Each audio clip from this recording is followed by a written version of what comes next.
우리는 지난 5개월 동안 복음 집회에 집중해 왔습니다. 그것과 정확하게 어떤 연관이 있는지는 저도 잘 모르겠습니다만 지금 목장에 이런 저런 문제들이 조금씩 생기고 있습니다. 관계성에도 조금 문제가 보이고요. 또 순종하는 일에도 조금 문제가 보이고 사람을 세워가는 일에도 그렇고 또 목장 식구들의 삶 가운데서도 조금씩 문제들이 보이고 있습니다. 특별한 문제 없이 잘 지내고 있지만 또 성장과 성숙에 관심이 없어진 것도 적지 않은 문제라고 할 수가 있을 것입니다. 사람들이 모인 교회는 영적인 상태가 오르락 내리락 할 수 있고 또 그것은 정상일 것입니다. 그러나 영적인 내리막길로 가는 것을 당연하게 받아들여서는 안 됩니다. 영적으로 이렇게 내리막길을 갈 때는 이 문제에 직면하고 막아서서 고착화되지 않도록 하는 것이 중요합니다. 지금은 이 부분을 언급해야 할 정도로 크고 작은 문제들이 드러나고 있습니다. 그래서 좀 직면을 해야 할 것 같습니다. 교회 안에 이런 저런 문제가 생길 때 가장 먼저 해야 하는 일은 각 사람이 무장하는 일입니다. 무장은 모든 그리스도인들이 날마다 직면하고 또 해내야 하는 과제이기도 합니다. 지금 목장에서 생긴 문제들이 극복이 잘 되지 않는다면 틀림없이 무장의 문제가 생겼을 것입니다. 이전에도 문제가 없었던 건 아니었을 것입니다. 근데 우리가 무장을 하면 웬만한 문제는 문제가 되질 않아요. 다 극복이 된단 말이에요. 그런데 지금 극복이 안 되고 있다는 얘기는, 그리고 자꾸 문제를 이렇게 불거진다는 얘기는 무장이 잘 안 되고 있다는 얘기입니다. 무장에 문제가 생기면 제일 먼저 자기를 극복할 수가 없어요. 자기가 극복이 안 되니까 관계성에 자꾸 문제가 생깁니다. 그리고 자기를 극복하지 못하니까 수용하는 데 문제가 생겨요. 그러다 보니까 사람도 잘 안 품어지고 상황도 잘 안 품어지게 돼요. 또 자기가 극복이 안 되다 보면 영적으로 흐트러지니까 여러 종류의 사실은 문제가 아닌 것도 다 문제로 드러나게 됩니다. 그래서 이럴 때는 무엇보다도 무장하는 일에 초집중을 하는 것이 필요합니다. 무장에 초집중하시기를 바랍니다. 그리고 목자들은 하나님 앞에 나가서 자신과 목장을 돌아보시고 목장을 어떻게 세워가야 될지 기도하시고 하나님이 말씀하시면 아주 단순하게 순종하십시오. 그러면 다시 목장이 제자리를 찾게 될 것입니다. 휴가와 무더위가 겹치는 상황입니다만 교회는 전천후가 돼야 됩니다. 오만 가지 상황이 다 생길 수 있기 때문에 교회는 오만 가지 상황에서도 여전히 건재함을 보여줘야 되고 생명력을 유지해야 한다는 사실을 기억하시고 상황을 핑계하지 마시고 모든 상황을 넉넉하게 극복할 수 있는 영적인 힘을 길러가야 합니다. 아마 올 여름에도 전교인 수련회로 모이는 게 힘들 것 같습니다. 그래서 7월과 8월 중에 목장별로 수련회를 하시기를 바랍니다. 각 목장에서는 7월과 8월 중에 목장 수련회를 꼭 하시되 가능하면 교회에서 하시기 바랍니다. 잠포하듯이 밖에 나가지 마시고 교회에 모여서 기도하는 일에 전념하고 말씀을 깊이 읽고 그런 시간을 가지시길 바랍니다. 그래서 무더위와 휴가가 겹치는 가장 만만치 않은 이 7, 8월에 목장이 다시 살아나게 되시기를 바랍니다. 설교 제목 같이 한번 읽어보겠습니다. 시작.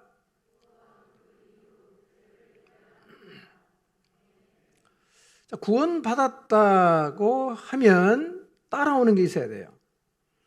구원을 받았다, 천국 가는 티켓 받았으니까 끝. 이게 아니에요. 구원받은 사람의 삶에 반드시 따라오는 게 있어야 되는데 그 굉장히 종류가 많겠죠. 지난주에 하나 말씀드렸어요. 그게 뭐냐? 구원을 받은 사람의 삶에서 따라와야 되는 첫 번째가 뭐냐? 구원의 기쁨과 감격을 가지고 살아야 되는 거예요. 여러분, 지난 한 주 구원의 감격과 기쁨에 대해서 묵상해 보셨습니까? 깊이 묵상하면서 마음 안에서 감격과 기쁨과 구원의 하나님을 향한 노래와 찬양이 살아나던가요?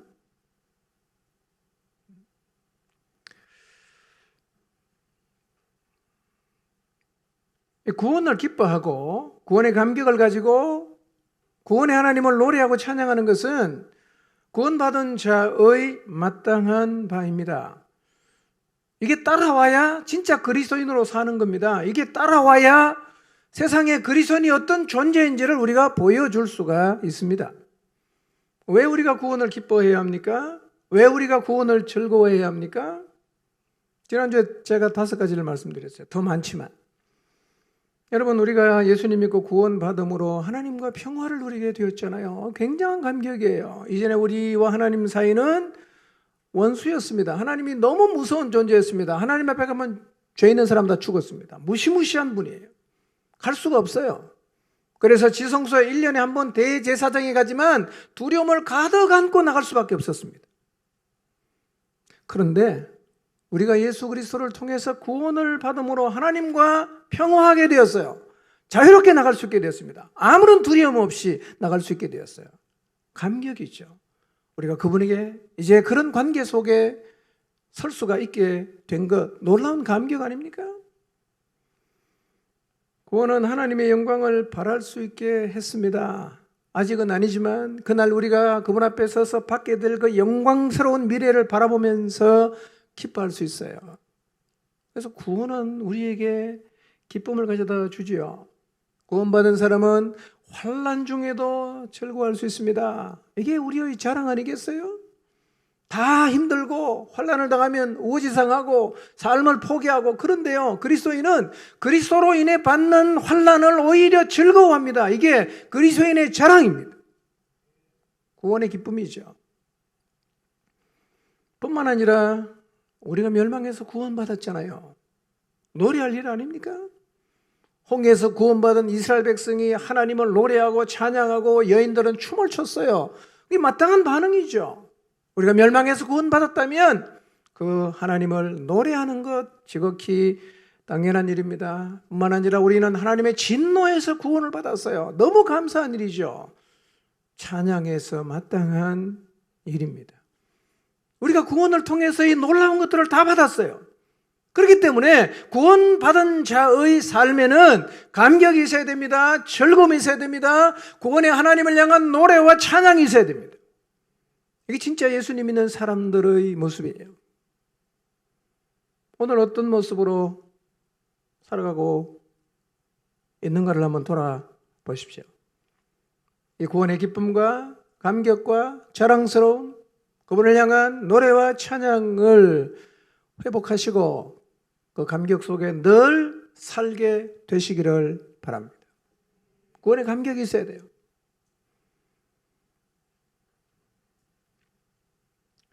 구원받은 사람의 삶에서 두 번째 나타나야 되는 게 있어요. 오늘 두 번째를 말씀드리겠는데요. 구원받은 사람의 삶에서 나타나야 되는 두 번째 것이 뭐냐? 죄를 이기는 거예요. 죄를 이기는 거. 여러분, 이것이 구원받은 자를 향한 하나님의 큰 기대입니다. 하나님은 우리를 바라보시면서요, 구원받은 그분이 자녀 삼아주신 이들을 바라보시면서 어떤 기대를 가지고 있는가? 이제는 너희가 죄의 노예된 자리에서 벗어나 죄에서 해방되고 자유한 자로 살았으면 좋겠다. 살아라. 이게 하나님의 기대예요. 우리 사는 세상에 죄가 얼마나 많아졌어요. 죄가 너무 많아졌어요. 그리스도인과 비그리스도인이 구분이 되질 않습니다. 똑같이 죄를 지으니까. 하나님의 기대는 구원받았다면 죄에게서 해방되어 의의 종으로 살아갈 것을 기대하시는 거예요.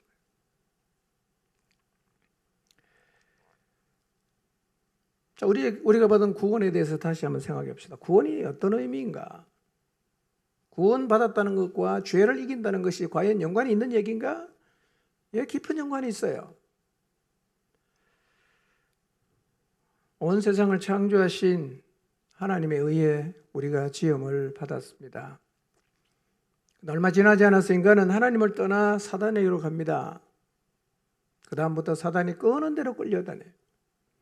육체의 욕심을 따라 육체와 마음이 원하는 대로 살아가요. 그게 죄죠. 근데 이 죄는 아담과 하와만 지은 것이 아니라 우리 모두 그런 죄를 지었어요. 그래서 우리도 다 사단에게로 가서 사단이 끄는 대로 다 끌려다녔어요. 그때 우리의 삶에 가장 분명하게 드러난 모습이 뭐냐? 육체의 욕심을 극복을 못합니다. 육체의 욕심을 따라 살아요. 그리고 내 육체와 타락한 이 마음이 원하는 대로 그냥 갑니다. 이게 죄죠. 그래서 죄를 지었기 때문에 하나님의 심판과 형벌의 자리에 서게 되었습니다. 이게 인간의 문제죠. 여러분, 인간의 가장 큰 문제는요, 가난이 아닙니다. 질병이 아니에요. 죄입니다. 인간이 안고 있는 가장 심각한 문제는 죄라는 것입니다. 우리가 무슨 죄인입니까? 어떤 죄를 우리가 지었습니까? 자신을 창조하신 하나님을 버리고 떠난 죄를 지었어요. 우리가 지었어요. 하나님을 반역한 사단을 따라가서 하나님의 말씀을 따라가는 게 아니라 육체의 욕심을 따라가고 육체가 원하고 마음이 원하는 대로 산 게 죄입니다. 불의로 진리를 막아 쓰고 있는 게 죄입니다. 피조물을 조물주보다 더 경배하고 섬기는 것이 죄입니다. 누가 이 죄를 지었는가? 우리가 이 죄를 지었어요. 내가 이 죄를 지었어요. 우리는요, 무엇보다 우리 자신이 하나님의 심판과 형벌을 받아 지옥에 떨어질 수밖에 없는 죄인이라는 사실을 통렬하게 경험하는 자리에 서야 됩니다. 아, 내가 정말 죄인이구나. 이렇게 살다가 죽으면 그 하나님의 심판과 형벌을 받겠구나. 나는 정말 구원이 필요한 자리에 있구나. 이걸 깨닫는 자리에 서야 돼요.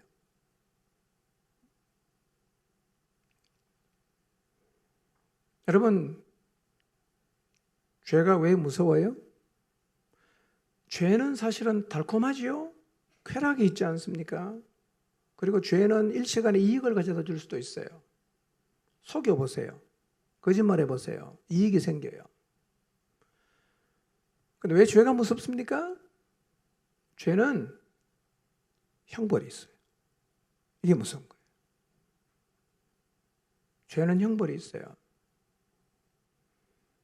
죄는 누군가가 죽어야만 해결이 됩니다. 무서운 거예요. 그래서 우리의 죄도 누군가가 해결해 주지 않으면 우리의 죽음으로 죄의 값을 치러야 됩니다.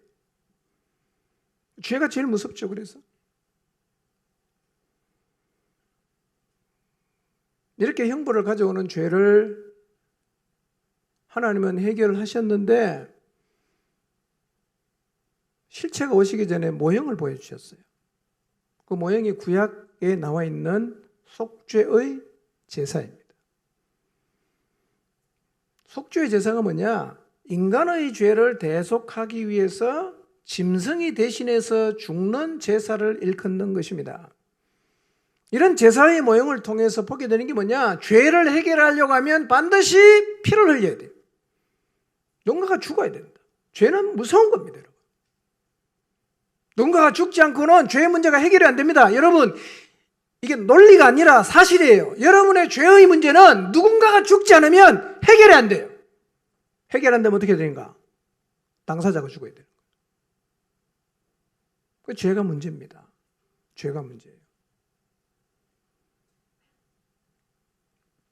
그래서 구약의 모형으로 죄를 지은 사람은, 죄를 지어 부정하게 된 사람은 하나님 앞에 나와 짐승을 통해서 속죄의 제사를 드려야 했어요.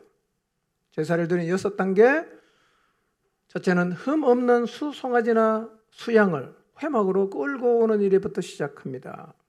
두 번째는 제주가 끌고 온 짐승의 머리에 안수를 하는 겁니다. 죄를 정가시키는 거죠. 세 번째로는 제주가 끌고 온 사람이 짐승을 잡아요. 피를 제단에 뿌립니다. 네 번째로는 제주가 가죽을 벗겨요. 제사장이 하는 게 아니라 끌고 온 사람이 하는 겁니다. 가죽을 벗겨요. 힘든 일입니다. 그 다음 어떻게 합니까? 각을 뜹니다. 모든 뼈를 다 분리시킵니다. 그리고 여섯 번째, 제사장이 그 제물을 번제단 위에 놓고 태워요. 짐승이요, 처참하게 죽습니다. 피를 흘리고 찢어지고 완전히 불태워져야 인간의 죄가 사해지는 거예요. 그것도 실체가 아니라 모형이에요. 그러면 짐승이 완전히 갈기갈기 다 찢어지고 피를 다 흘리고 완전히 죽어서 번제단 위에 올려서 태워주는 그 향기를 하나님은 좋아하신단 말이에요. 언뜻 보면 하나님이 진짜 너무 엽기적이다, 그렇게 생각할 수 있어요. 왜 하나님이 짐승이 그렇게 처참하게 죽어서 완전히 그냥 갈기갈기 찢어갖고 태우는 냄새를 좋아하십니까? 죄가 없어지잖아요. 죄가 없어지는 걸 좋아한단 말이에요, 하나님. 구약의 제사는 하나님이 죄를 얼마나 심각하게 보시는지를 보여주시는 거예요. 죄는 심각한 겁니다. 구약에는 이렇게 제사를 드림으로 죄가 해결이 되었는데 사실은 그것은 실체는 아니었어요. 그림자 그리고 모형이었습니다. 인간의 죄를 사하는 실체는 짐승이 아니라 여인의 후손이신, 점도 없고 흠도 없으신 하나님의 아들 예수 그리스도께서 우리의 죄를 대신한 속죄의 제물이 되어 죽으심으로 우리의 죄 문제가 해결이 되는 것입니다. 여러분, 이런 방식으로 인간의 죄를 해결하는 것이 하나님의 계획이고 하나님의 방법입니다. 하나님은 영원전에 이 계획을 하셨어요. 그리고 2000년 전에 그분의 아들 예수 그리스도를 속죄의 제물로 이 땅에 보내셔서 우리의 죄를 대신해서 십자가에서 처참하게 죽으심으로 하나님의 구원 계획이 실제 역사 속에서 행해진 거예요. 하나님이 구원의 역사를 행하셨습니다. 그렇게 함으로 죄를 지은 우리의 죄는 해결받을 수 있는 길이 열렸어요. 어떻게 하면 되죠? 누구라도 죄의 경중과 상관이 없이 누구라도 예수님께서 자신의 죄를 대신 짊어 지시고 속죄의 제물이 되심으로 내 죄가 사해졌다는 사실을 믿으면 죄사함을 받는 것입니다. 구원받아요. 하나님과 화평하게 되는 것입니다. 이게 복음이에요. 아직 예수님 믿지 않고 있다면 예수님께서 내 죄를 사하시기 위해서 속죄의 제물이 되셔서 십자가에서 죽으심으로 나의 죄가 사해졌다는 사실을 믿으시기를 바랍니다. 진노에서 구원받고 영원한 멸망에서 구원받게 되는 것입니다. 이렇게 하나님께서 죄를 해결하시는 것을 보면 이 죄가 얼마나 무서운 대가를 요구하는지를 알 수가 있어요. 죄는 무서운 대가를 요구합니다. 그렇기 때문에 죄의 문제가 해결이 안 되면 심판과 형벌의 자리에 설 수밖에 없습니다. 죄는 죽음을 요구합니다. 그리고 죄는 죽음으로만 해결할 수 있어요. 로마서 6장 23절을 같이 보겠습니다. 읽습니다. 시작. 죄의 삭은 사망이요 하나님의 은사는 그리스도 예수 우리 주 안에 있는 영생이니라. 죄의 싹, 죄의 대가가 뭐라고요? 죽음이에요. 사망. 죄는 죄를 지은 사람이 죽어야 해결됩니다. 죽어야 해결돼요. 그러니 죄인인 우리의 죄는 우리가 죽음으로서만 해결할 수 있어요. 그런데 누군가가 대신 죽어줬잖아요. 그래서 요한복음 3장 16절의 말씀이죠. 하나님이 세상을 이처럼 사랑하사 독생자를 주셨어요. 왜요? 이는 그를 믿는 자마다 멸망으로 가지 않고 영원한 생명을 얻게 하시기 위함이라고 말씀합니다. 자, 이렇게 예수님을 믿음으로 우리는 죄의 형벌에서 벗어났어요. 구원받았습니다. 이제는 이 땅에 사는 날 동안 구원받은 자답게 죄를 이기면서 살아야 합니다. 무엇보다도 구원받은 사람의 삶에서 가장 확연하게 드러나야 되는 게 무엇이냐? 죄를 이기는 모습이에요. 죄를 이겨야 됩니다. 여러분, 죄를 이기고 계십니까? 구원받았다고 기뻐한다고 하면서 여전히 죄 가운데 빠져서 믿기 전과 후가 전혀 다를 바 없이 죄 가운데 죄의 노예가 되어서 살아가고 있는 것은 아닙니까? 물론 우리 안에 죄성이 남아있어요. 여전히 죄와 씨름합니다. 죄를 짓는 자리로 돌아가기도 하지요. 우리가 짓는 죄가 뭡니까? 뭐가 죄입니까? 죄는요, 하나님의 기준을 버리고 자기가 기준이 되는 것이 죄입니다. 그래서 죄 짓고 사는 사람들은 이렇게 말합니다. 하나님이 이렇게 말씀하셨어. 난 상관 안 해. 나 이거 하고 싶어. 이렇게 말해요. 이게 죄입니다. 이 태도가 죄성입니다. 자, 오늘 나의 삶에는 무엇이 기준인가를 한번 생각해 보십시오. 잘 아시는 것처럼 아담과 하와는 하나님의 기준이 아니라 사단의 기준을 받아들이죠. 사단의 기준을 자기 기준으로 삼아요. 하나님이 먹으면 죽는다. 사단이 먹어도 안 죽는다. 눈이 밝아진다. 오케이. 사단의 기준을 하와는 받습니다. 어떡합니까? 선악과를 따먹죠. 자, 이런 측면으로 보면 우리도 날마다 어쩌면 선악과를 따먹고 있을 수가 있어요. 그게 죄의 노예로 산다는 의미입니다. 오늘날 하나님의 기준을 무시하고 사단의 거짓된 기준을 받아들여서 선악과를 먹어도 괜찮다. 아무 상관없어. 봐봐. 내 먹을 테니까 어떻게 되나 봐봐. 아무 일 없지. 너도 먹어. 이렇게 웃으면서 큰 소리 치면서 선악과를 하나님의 기준을 무시하고 자기 기준을 따라 살아가는 사람이 교회 안에 없을까요? 많아요. 특히 젊은이들 가운데.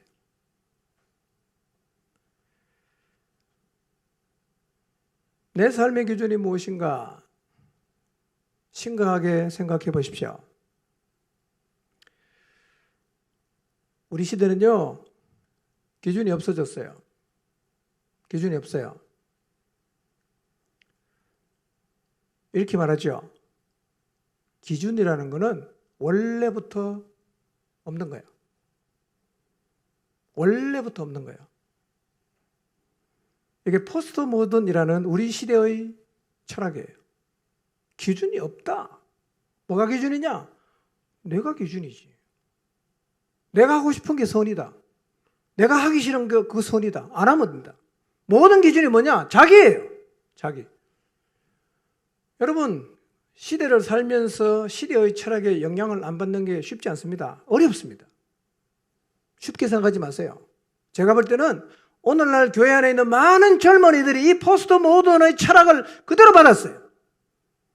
신앙생활 하는데 하나님 말씀 갖다 대면 나 하기 싫다는 거예요. 나 이거 하고 싶다는 거예요. 그게 죄입니다. 그게요. 여러분, 기준이 없을 수 있나요? 옳고 그름의 기준은 존재합니다. 해야 되는 거 안 해야 되는 기준 존재합니다. 여러분, 만약에 기준이 없으면 어떻게 돼요? 뭘로 판단합니까? 그런데요, 사람들의 마음속에는 기준이 이제 없어지고 있는 거예요. 특히 우리 시대. 철학이 그래요. 절대 진리가 없잖아요. 내가 하고 싶은 게 진리야. 내가 하고 싶은 게 선이에요. 그게 자유야. 여러분, 하나님의 기준을 무시한 자유는 방종이지 절대로 자유가 아니에요. 그리고 기억하십시오. 기준이 분명히 있습니다. 누가 기준입니까?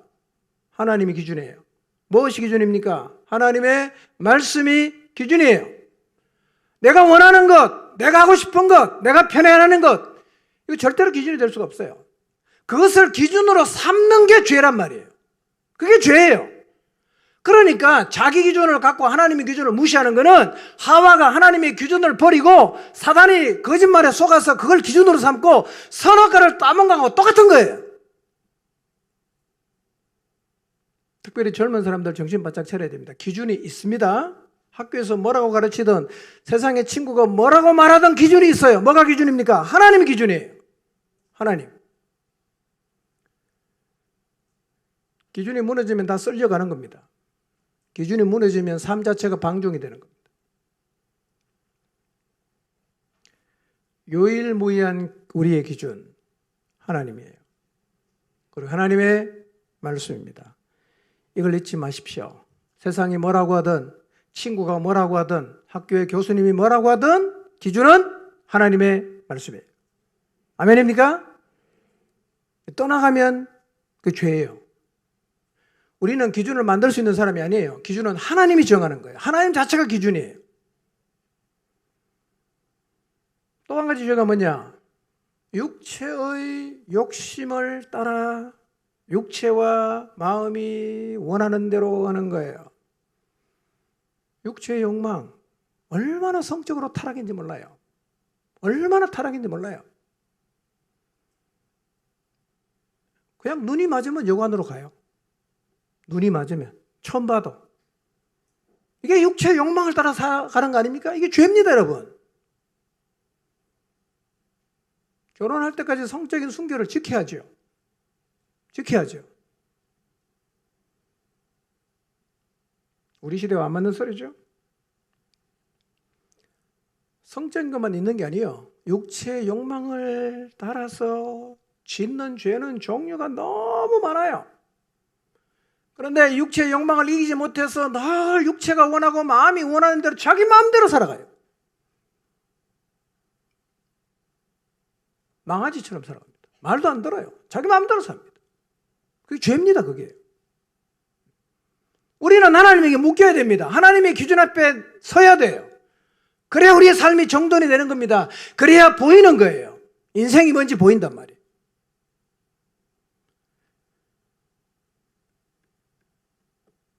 죄를 이겨야 됩니다. 이것이 구원받은 자를 향한 하나님의 기대예요. 죄 이겨야 됩니다. 여러분이 혹시 기준을 갖고 있다면 기준 다 내려놓으시기를 바랍니다. 육체의 욕망을 따라 살았다면 이제 내려놓으시기 바랍니다. 육체가 원하는 대로 살면 안 되고 하나님이 원하는 대로 살아야 돼요. 그것이 구원받은 자의 삶이란 말이에요.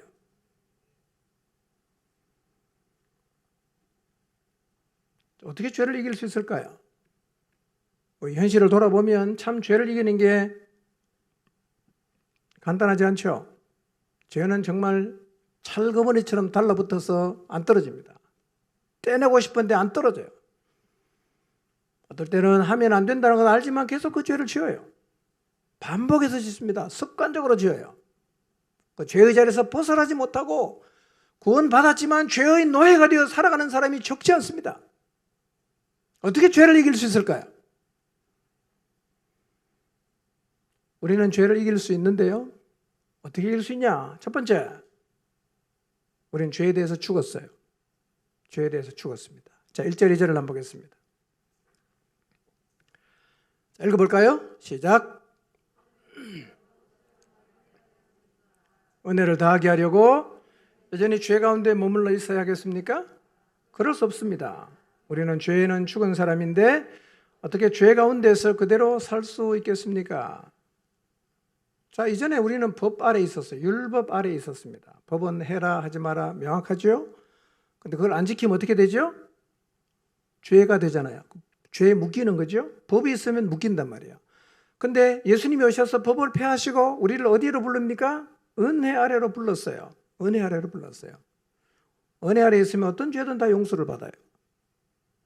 자, 그럼 이런 논리가 나올 수 있죠. 죄가 많은 곳에 은혜가 많으니까 내가 죄를 크게 지을수록 뭐가 많아집니까? 은혜가 커지겠죠. 3 정도 수준의 죄를 지었어요. 용서를 받았어요. 은혜죠? 300 수준의 죄를 지었어요. 용서받았어요. 은혜는 어떨까요? 훨씬 크겠죠. 가끔씩은 간증하는 얘기를 들어보면 막 그냥 세상 가서 정말 엉망으로 살다가 주님 앞에 돌아와 갖고 눈물 콧물 흘리면서 회개하고 살아간 사람들 보잖아요. 그 사람 부러워하신 적 있습니까? 나는 뭐야 이거. 신앙생활은 너무 밋밋하고 재미가 없다. 나도 한번 저렇게 해볼까? 죄 속에 빠져서 막 그냥 죄를 짓고 엉망으로 살다가 회개하고 돌아오면 그게 혹시 더 낫지 않을까?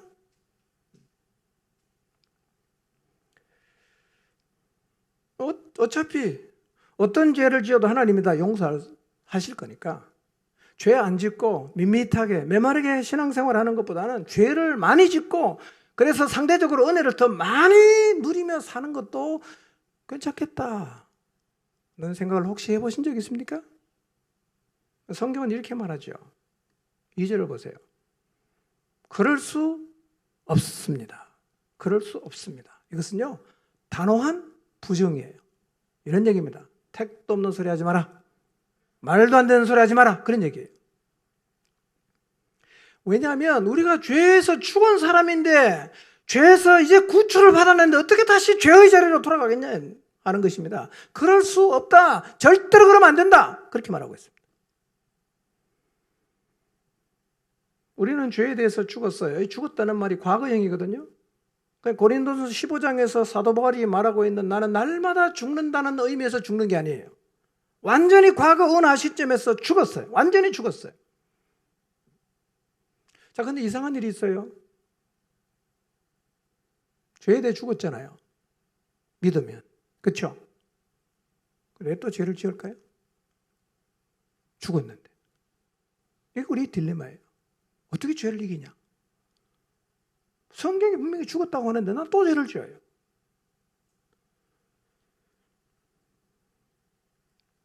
여기서 죽었다는 건요, 죄에 대해서 더 이상 반응하지 않는, 그러니까 육체 죽음처럼 어떤 것에도 반응하지 않는 상태를 말하지는 않아요. 만약에 여기서 죽었다는 것이 전혀 어떤 유혹이나 사단의 그 공격에 반응하지 않는 것을 의미한다고 하면 바로 그 6장 그 뒷부분에 갔어요. 죄의 사욕에 순종하지 말라. 죄가 너희 몸에 왕노릇하지 못하게 하라. 너희 지체를 불의의 병기로 들이지 말라라는 말을 할 필요가 있을까요? 없을까요? 없겠죠. 근데 죽었다고 선언하고 그 뒤에 가보면 이런 얘기를 한단 말이에요. 너희 지체를 불의의 병기로 들이지 말라. 이 말은 드릴 수도 있다는 얘기잖아요. 그렇죠? 다시 말하면 죄를 지을 수도 있다는 얘기예요. 죽었는데 왜 어떻게 죄를 지을 수 있죠? 그 죄에 대해서 죽었다는 의미가 뭘까요? 이런 의미입니다. 죄에 대해서 죽었다는 말은 이제는 완전히 죽어버렸기 때문에 죄를 절대로 안 짓는, 죄에 대해서 어떤 반응도 보이지 않는 상태가 되었음을 의미하는 게 아니라 죄의 정죄함에서 죽었다. 죄의 형벌에서 죽었다. 죄의 요구에서 죽었다. 그래서 죽었기 때문에 죄는 이제 우리에게 더 이상 요구할 것이 없어졌어요. 죄는 우리에게 더 이상 요구할 수 없습니다. 형벌을 요구할 수도 없어요. 죽었기 때문에. 이런 의미에서 우리가 죽었다는 겁니다. 자, 이렇게 우리가 죄에 대해서 죽었기 때문에 이제 죽었어도 죄를 완전히 안 지을 수는 없어요. 지을 수 있어요. 죽었는데도 죄를 지을 수 있어요. 근데 중요한 건 이거예요. 죄를 이길 수 있는 길이 열린 거예요. 이전에는 아무리 노력해도 우리는 죄를 못 이기는 존재였습니다. 그런데 이제 죄의 형벌에서, 죄책에서, 죄의 요구에서 완전히 죽었기 때문에 우리는 이제 이 죄를 이길 수 있는 자리에 들어섰다는 거예요. 넘지 못할 큰 능선은 결정적으로 넘어갔어요. 이제 우리는 죄를 이기면서 살아갈 수가 있습니다. 그래서 우리가 죄에 대해서 죽은 자이기 때문에 여전히 죄로 다시 돌아가서 죄 가운데 사는 것은 적합하지 않습니다. 불가능하다는 말이 아니라 그렇게 사는 것이 옳지 않다는 거예요. 맞지 않다는 겁니다. 구원받은 자의 삶으로서 마땅하지 않다, 그런 의미입니다. 6장 1절에서 11절은 죽었다는 의미를 계속 얘기를 하고 있어요. 죽었다는 의미는 3절 이후에 계속 읽어보면 그리스도와 연합이 되었다는 얘기예요. 그리스도와 연합이 되었다. 로마서 6장 3절에서 5절인데요. 읽지는 않겠습니다. 우리는 예수님하고 연합이 됐어요. 연합이 됐다. 하나가 됐다. 먼저는 어디에 연합이 됐냐면 예수 그리스도의 죽음에 연합이 됐어요. 죽음에 연합이 됐다. 예수 그리스도께서 십자가에서 죽었을 때 우리도 그때 그 죽음에 연합했어요. 그래서 우리도 죽었어요. 우리도 죽었어요. 여러분, 내가 예수 그리스도와 함께 죽음에 연합했다는 것이 실감되지 않고 죽음에 연합했음에도 불구하고 죄를 짓는 여러분의 모습을 보면서 이게 도대체 무슨 의미가 있겠냐라고 생각할지 모르지만 그러나 이것은 아주 중요한 것입니다. 죽었기 때문에 죄를 이제는 이길 수가 있어요. 이길 수 있어요. 죄 가운데 살지 않을 수가 있고 죄의 종이 아니라 의의 종으로 살 수 있게 되었습니다. 살기 시작하면 이 힘을 느끼게 돼요. 자, 4절은 우리의 죽음의 확실성을 이렇게 설명합니다. 우리가 예수님의 죽으심에 연합해서 그와 함께 장사되었다. 여러분, 실제로 예수님이 십자가에 죽으셨잖아요. 무덤에 장사 지냈어요. 그 무덤을 돌로 막았어요. 그런데 장사했다는 말은요, 어떤 의미가 있냐면 확실하게 죽었다는 의미입니다. 여러분, 장례식장 가보세요. 아무 사람이나 장사합니까? 예, 살아있는 사람 붙들어다 관속에 씹어놓고 못을 받고 장사합니까? 안 그러죠? 여러분, 그래서 사람을 장사하려고 하면 이 사람이 확실하게 죽었는지 안 죽었는지를 확인해요. 주로 이제 심장이 안 뛰면 죽었다고 보죠.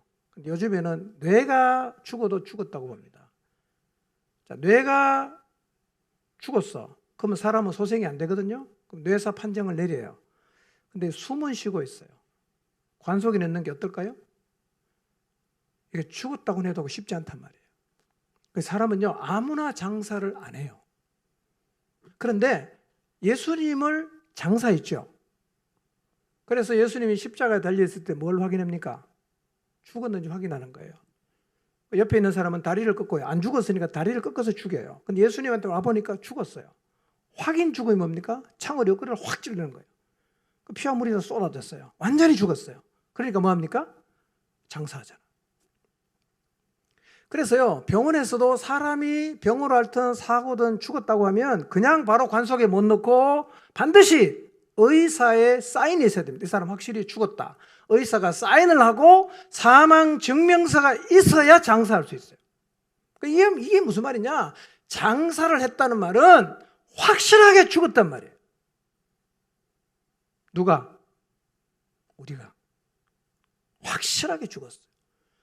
여러분 자신이 예수님과 함께 확실하게 죽었다는 사실을 기억하시기를 바랍니다.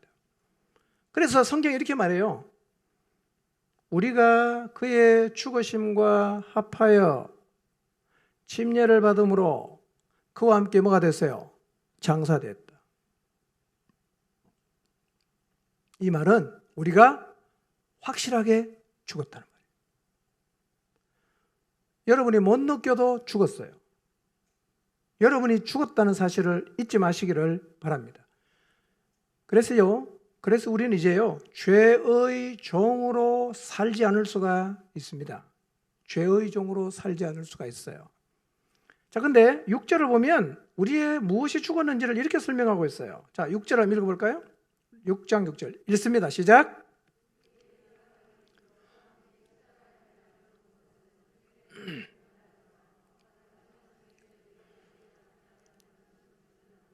자, 두 가지를 얘기합니다. 하나는 누가 죽었냐? 또 하나는 왜 죽었냐? 이걸 얘기하는 거예요. 자, 누가 죽었어요? 옛사람이 죽었어요. 그렇죠? 우리의 옛사람이 그리스도와 함께 십자가에 달려 죽었다. 무슨 얘기입니까? 연합으로 죽었다고 하나님이 봐주시는 거예요. 그래서 예수님 믿는 사람은 죽은 자요, 산 자로 하나님이 보시는 겁니다. 여러분이 느낀 거 아무 상관없어요. 그러니까 하나님을 배반하고 떠나가서 사단에게 끌려다니던 옛사람은 죽었습니다. 이걸 사실로 받아들이시기를 바랍니다.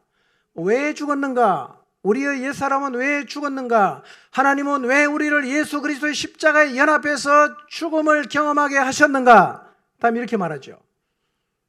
우리가 다시는 뭐가 되지 않게 하려고? 죄의 노예가 되지 않게 하시려고.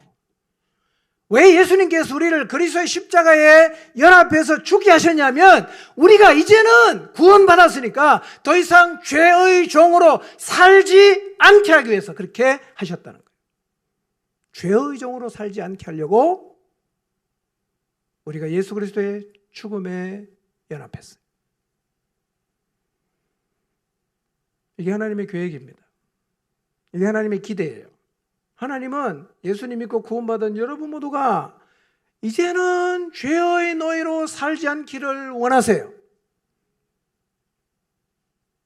이게 하나님의 마음이에요.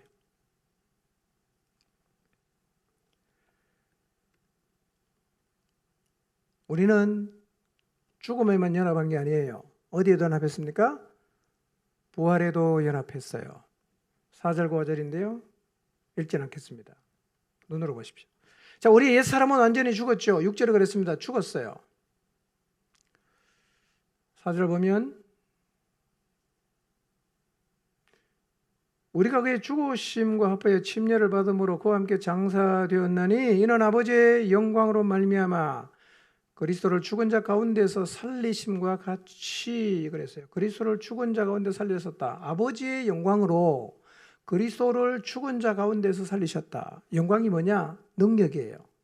하나님 아버지의 능력으로 그리스도를 죽은 자 가운데서 살리신 것처럼 우리도 살렸어요. 그래서 우리 안에는 뭐가 있냐? 옛사람은 죽었지만 또 하나의 생명, 새 생명이 있어요. 새 생명. 왜 살렸냐? 새 생명 가운데서 살아가라고. 하나님께서 우리를 죽음에만 연합하게 한 게 아니라 부활에도 연합하게 하셨어요. 자, 기억하십시오. 우리의 옛사람은 죽었어요. 그리고 우리 안에 하나님이 주신 새 생명이 지금 있어요. 우리 안에. 한번 생각해 보십시오. 옛사람은 죽었어요. 부활의 연합함을 통해서 우리 안에 하나님이 주신 새 생명이 살아있어요. 이 새 생명은 하나님의 의를 따라 살아갈 수가 있습니다. 이 새 생명은 죄를 이길 수 있는 힘도 있어요. 여러분이 새 생명을 인식하시고 새 생명의 힘을 따라 살아야 돼요. 설령 죄를 짓는다고 해도 그 순간에도 여러분 안에 있는 새 생명을 기억하시고 죄를 짓는 그 순간에도 여러분이 예수 그리스도와 함께 십자가에서 죽었다는 사실을 기억하시기를 바랍니다. 난 죽었어요. 내 안에 새 생명이 주어졌어요. 지금도 내 안에 있어요. 이 새 생명. 여러분 너무 육체만 의식하지 마십시오. 우리의 육체는 배고프면 밥 갖다 주고 피곤하면 재워주고 아프면 약 주고 다 하잖아. 근데 우리 안에 새 생명이 있단 말이에요. 이걸 기억하십시오. 하나님께서 우리를 예수 그리스도와 연합하게 하심으로 우리에게 새 생명을 주셨어요. 어떻게 연합이 가능했냐? 어떻게 연합이 가능했는가? 2000년 전에 주님이 죽었는데 내가 어떻게 그 주님의 죽음에 연합하고 2000년 전에 예수님이 부활했는데 내가 지금 어떻게 예수님의 부활에 연합할 수가 있는가? 11절입니다. 자, 노란 글씨만 봅시다. 이와 같이 너희도 너희 자신을 죄에 대하여는 죽은 자야. 어디에서? 그리스도 예수 안에서 이렇게 얘기하고 있어요. 그리스도 예수 안에서. 바울이 이 표현을 굉장히 많이 써요. 어떻게 연합됐냐? 예수님을 믿고 예수 그리스도 안에 들어왔을 때 이런 일이 일어났어요. 다른 말로 표현하면 우리가 예수 그리스도를 믿을 때 이런 일이 우리에게서 일어났습니다. 왜 이런 일이 일어나게 하셨는가? 우리가 죄의 노예로 살지 않게 하시려고 하나님께서 우리에게 이 놀라운 일을 행하셨어요.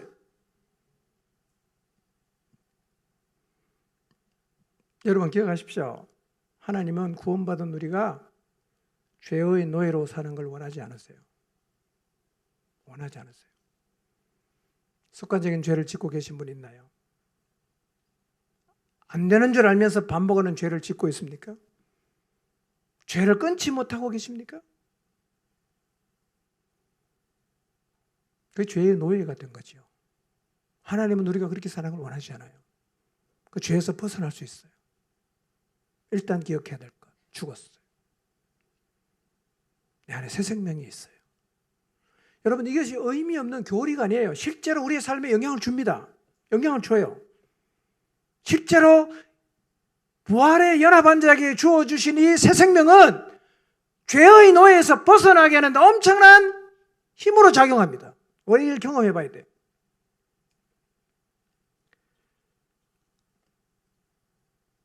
그리고 이 일은, 이 연합은 실제로 일어났어요.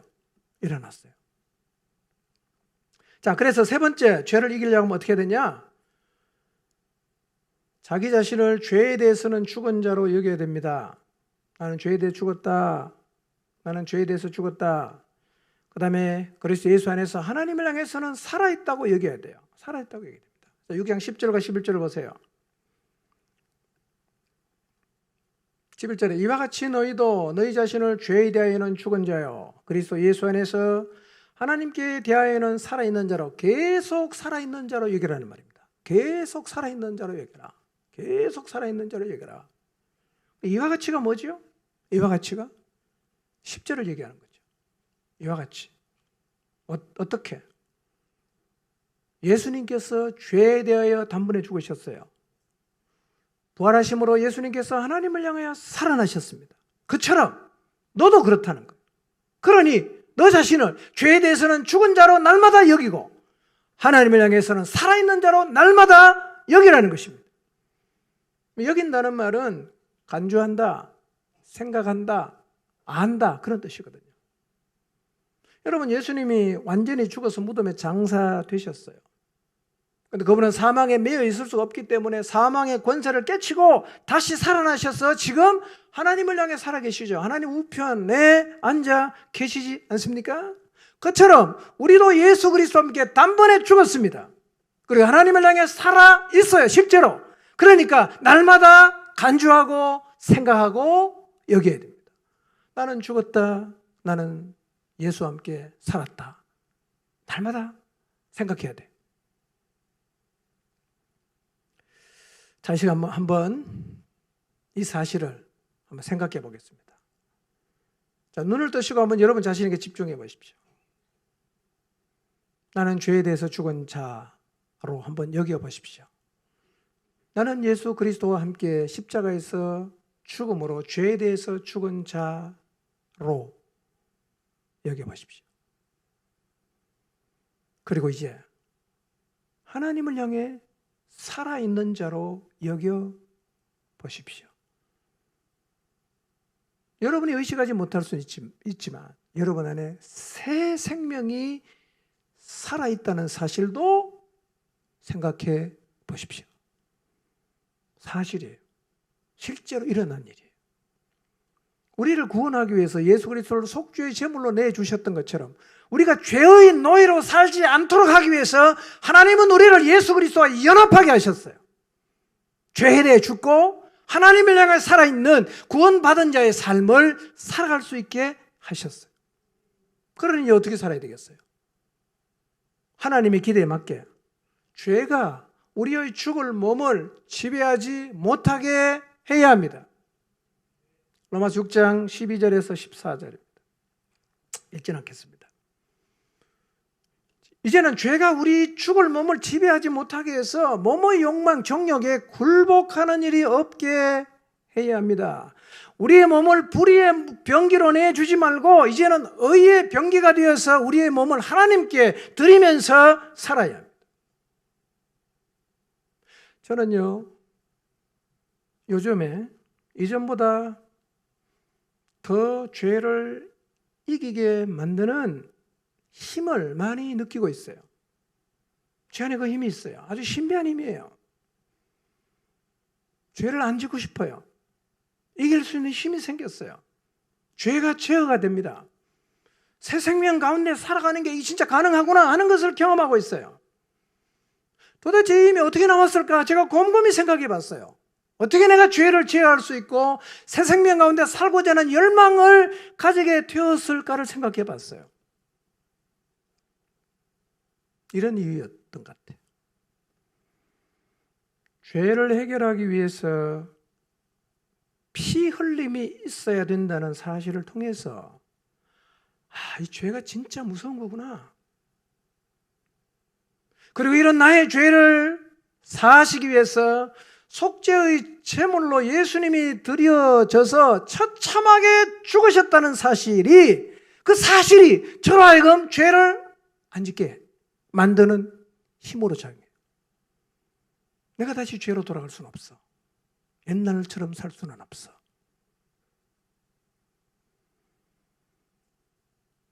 구원의 은혜가, 구원의 감격이 살아나면서 정말 죄에 대해서 죽는다는 것, 새 생명 가운데 살아간다는 힘이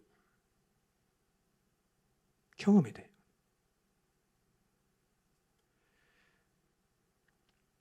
십자가가, 예수 그리스도의 십자가의 의미가 마음에 살아나면서 그 십자가의 의미가 내 마음에 담겨 있으면서 내 죄가 어떻게 사해졌는가? 내가 어떻게 해서 멸망에서 구원받고 내가 어떻게 하나님의 진노에서 구원을 받았는가? 십자가, 희생, 주님의 십자가를 생각하면 다시 죄의 자리에 돌아갈 수는 없다. 이 힘이 저를 이끌어요. 죄에 대해서 해방되는 경험이 되고 있어요. 이 십자가의 속죄의 감격이 마음에 머물러 있으니까 하나님 말씀을 마음으로 그냥 받아요. 그냥 살고 싶어요. 순종하고 싶은 마음이 아무도 안 시켜도 그냥 내 안에서 커져가요. 그러니까 죄에서 점점 멀어지고 있어요. 여러분, 십자가의 속죄가 선명하게 우리의 마음에 다가오면, 죄의 무서움이 우리의 마음 가운데 다가오면, 예수 그리스도께서 어떤 대가를 지불하면서 나를 죄에서 건져내 구원하셨던가가 우리의 마음에 살아나면 죄 안 짓고 싶은 마음이 생겨요. 나 죄 안 짓고 싶다. 이거 안 하고 싶다. 나 의의 종으로 살고 싶다. 그 마음이 생겨요. 십자가로 돌아가면 돼요. 실제로 그리스도와 연합하면 돼요.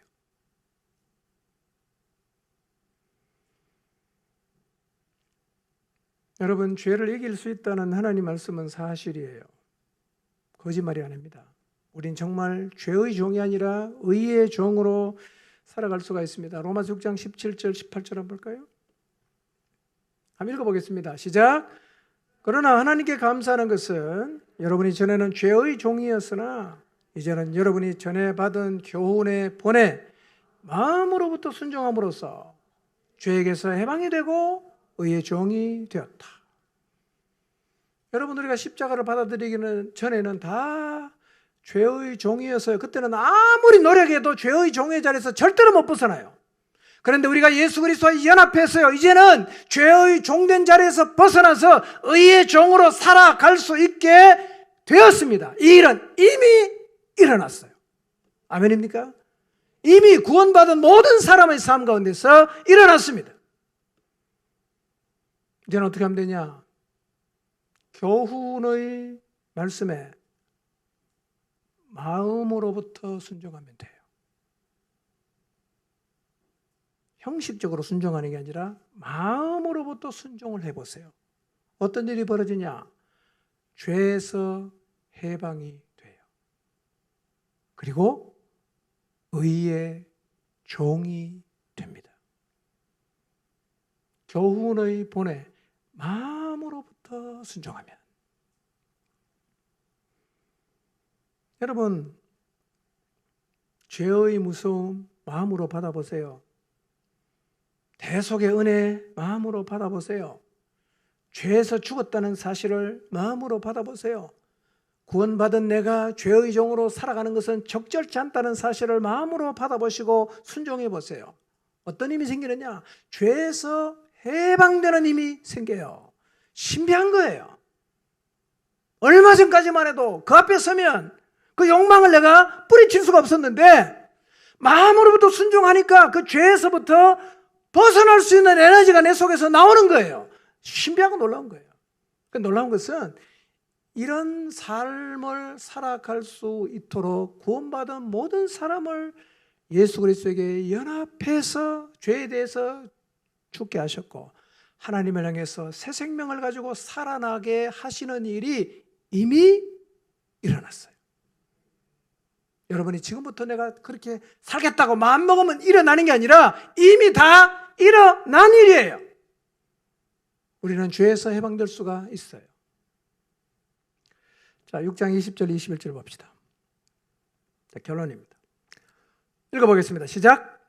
너희가 죄의 종이 되었을 때에는 의에 대하여 자유로웠느니라. 너희가 그때 무슨 열매를 얻었느냐? 이제는 너희가 그 일을 부끄러워하나니 이는 그 마지막이 사망임이니라. 자, 우리는 두 자리 가운데 한 곳에 서 있습니다. 죄의 종된 자리에 서 있든지 의의 종된 자리에 서 있든지 둘 중에 한 자리에 서 있어요. 자, 여러분 어느 자리에 서 있는 것 같습니까? 죄의 종된 자리에 서 계십니까? 그래서 내가 기준이 되어 살고 육체 욕심을 따라 계속 살아가고 계시나요? 아니면 의의 종이 되어서 하나님 말씀에 순종하며 살고 계십니까? 우리는 둘 중에 한 자리에 서 있어요. 그런데 만약 우리가 죄의 종의 자리에 서 있다. 자, 죄의 종이 되면 어떤 일이 벌어지냐? 첫째, 의에 대해서 자유하게 돼요. 의에 대해서 자유하게 돼요. 근데 죄의 종이 되어서 의에 대해서 자유하게 되면 어떤 열매를 맺냐? 부끄러운 열매를 맺어요. 모든 열매가 다 죄 덩어리니까 다 부끄러운 열매를 맺어요. 우리 반대로 살아야 되지 않겠어요? 자, 그러면 죄의 종으로 산다는 의미가 뭐냐? 이런 거예요. 죄의 종이 되면 이렇게 됩니다. 죄에 반응합니다. 죄에 반응해요. 한잔하자. 벌떡 일어나요. 아주 적극적인 반응을 보이죠. 한잔하자 벌떡 일어납니다. 어디 반응하는 거죠? 죄에 반응하는 거죠. 원수 갚아라. 반응해요. 어디 반응하는 거죠? 그 죄에 반응하는 거예요. 네 하고 싶은 대로 마음대로 해. 반응해요. 이게 죄에 반응하는 거죠. 관계를 깨라. 죄의 종인 사람 그게 반응합니다. 깨버립니다. 싸워라. 순종하지 마라. 이렇게 죄의 요구에 반응을 하는 게 죄의 종이 되었다는 의미예요. 이렇게 죄에 계속 반응을 하잖아요. 그럼 반대편에 어떤 일이 일어나냐? 의에 대해서는 자유하게 돼요. 자, 의에 대해서 자유하는 게 뭐냐? 의가 누구죠? 하나님이잖아. 하나님 말씀이잖아. 그러니까 죄에 계속 반응하는 사람은 하나님을 향해서는 자유야. 그러니까 사실은 자기 인생에 하나님이 안 계신 분처럼 하는 거예요. 하나님이 거의 투명 인간이야.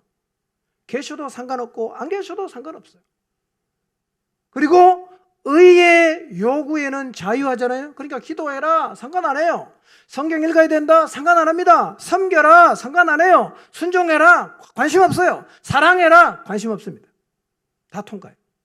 어디만 반응하냐? 죄의 요구에만 계속 반응하는 거예요. 그러면 죄의 요구에 반응해서 맺히는 열매가 있는데 그건 다 성경이 어떤 거라고요? 다 부끄러운 거라는 거죠. 말을 못해. 너무 부끄러워. 그리스도인이 어떻게 살아야 되겠어요? 죄의 종이 되어서 의의 자유해야 되겠어요? 반대로 의의 종이 되어서 죄의 자유를 해야 되겠습니까? 우리는 의의 종에 대해서 하나님에게는 반응하고 죄의 요구에는 전혀 반응하지 않고 살아야 돼요. 이게 하나님의 기대입니다. 이게 구원받은 그리스도의 삶에서 나타나야 하는 모습이에요. 여러분, 하나님은 지금도 우리가 죄의 노예가 되는 자리에서 해방이 되어서 의의 종으로 살아가기를 원하십니다. 하나님은 우리가 구원받은 이후에 죄를 이기는 사람이 되기를 정말로 원하십니다. 그래서 죄를 이기며 살 수 있도록 예수 그리스도에게 연합하게 하셨잖아요. 여러분이 예수 그리스도와 연합되었다는 사실을 기억하십시오.